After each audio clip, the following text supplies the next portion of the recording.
This is my take on the New York style, Levain style, really popular cookie, just full of crispy exterior, inside ooey gooey, chocolatey, and the flavor you get from the oats and whole wheat addition is surprisingly delicious.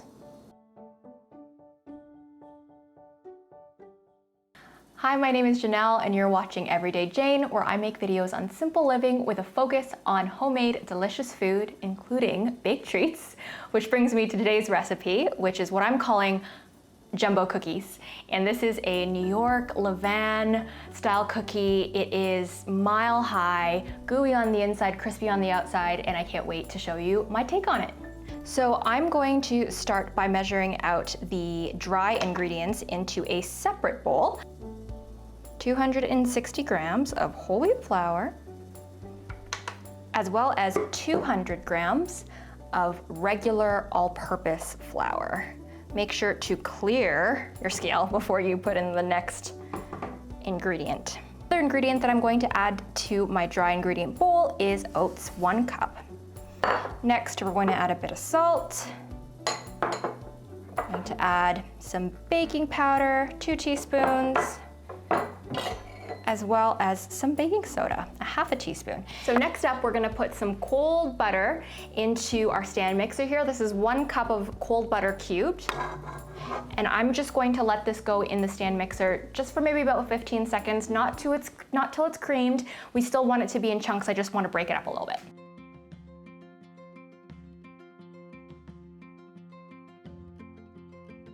So as you can see, it's not pounded down or anything like that. It's quite solid still, and that's exactly what we want. All right, so next we're going to move on to the sugar. We're going to add this to the bowl.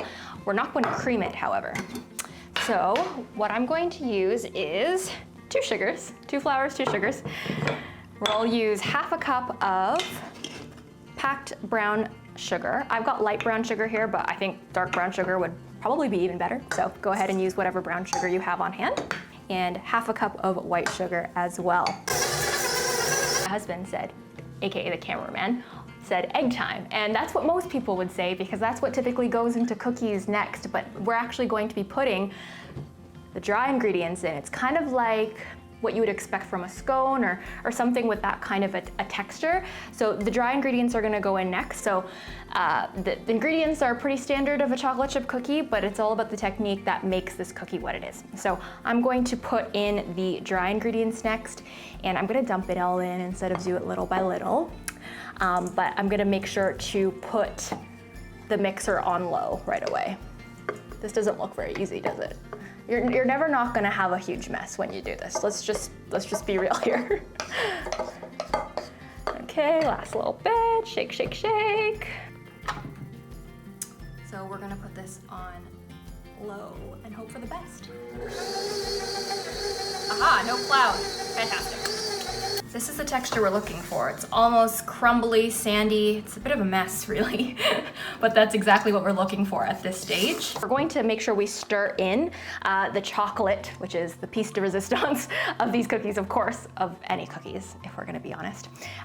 In this container here, I have a mix of chopped milk chocolate as well as chocolate chips, dark chocolate chips. And I like using, 2 types of chocolate here. You can choose whatever chocolate you like, about 1.5 cups worth. So what I'm going to do is struggle. So I took the bowl out of the mixer just so that I could show you a little bit easier. I'm just gonna do a really quick stir through. And then I'm gonna set that aside. And when I set that aside, I will exchange it with 2 eggs. And the eggs come at the end because they're going to be the binder. So before I put them in, I'm going to slightly whisk it. So I'm going to pour the eggs into our cookie dough mixture and stick it back on the mixer. Giving it a mix, final mix before we move on, the closer we get to eating it. Okay, so the cookie dough is ready. It's not a really smooth dough at this point. It's kind of chunky, but As soon as I push it into a ball, it completely clumps together. Oftentimes when you want to achieve like the perfect cookie that hits all the notes, and by hits all the notes, I mean crispy on the outside, chewy, gooey, soft on the inside, you typically have to use a lot of sugar, but this method, this particular technique allows you to have all of those elements just with using a little bit less sugar than you usually would. I mean, come on, I still used a cup of sugar in here. So I've got my lovely cookie dough and we're gonna get to rolling. So I've got my scale here and So now we're going to weigh and shape our cookies. I'm gonna use a 1/2 cup measuring scoop here. So if you don't have a scale, it's going to equal about a really heaping 1/2 cup. So I'm just going to use this to estimate. So I'm doing that. And then I'm going to squeeze it like a baseball. And it can be really messy. I think it even looks nicer when it's messy. And then I'll put it right on here. And that's 130 grams. And we're going for about 125 grams here. You don't have to be too specific about it, but this is 122. That's good enough for me. And we'll keep going.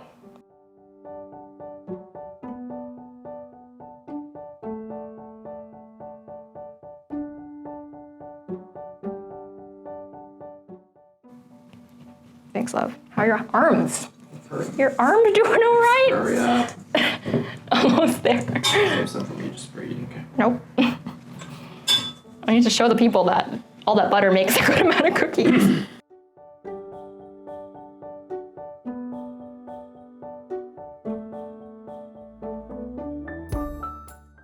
All right, so I've got 11 jumbo cookies here, and the next step is to make sure they cool. So I'm gonna put them in the freezer for about 30 minutes. You don't wanna do any less than 30 minutes. You want these guys to be quite solid when they go in the oven.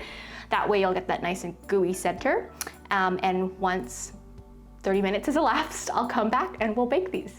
Okay, so it's been 30 minutes. I've preheated my oven to 375 degrees Fahrenheit, a little hotter than normal. What you'll notice is I also have a Ziploc bag. This one's still a little bit wet because I washed these guys.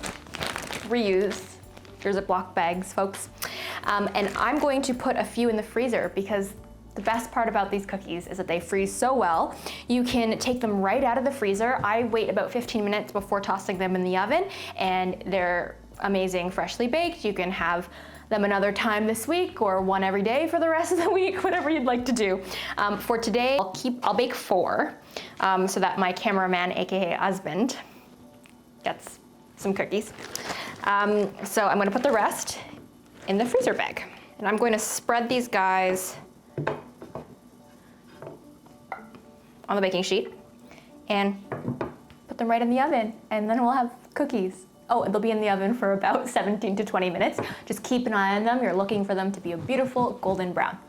So the cookies are out of the oven. They baked for about 20 minutes and they are looking really good. They're golden in color. The very edges are a little bit darker brown, and the bottom is actually really nicely browned. So you know that you're gonna get a bit of a crispy bite.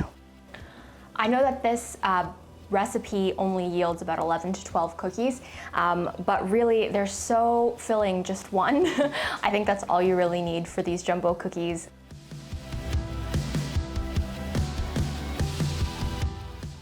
All right, here we go. I'm gonna dig in, get myself a big piece.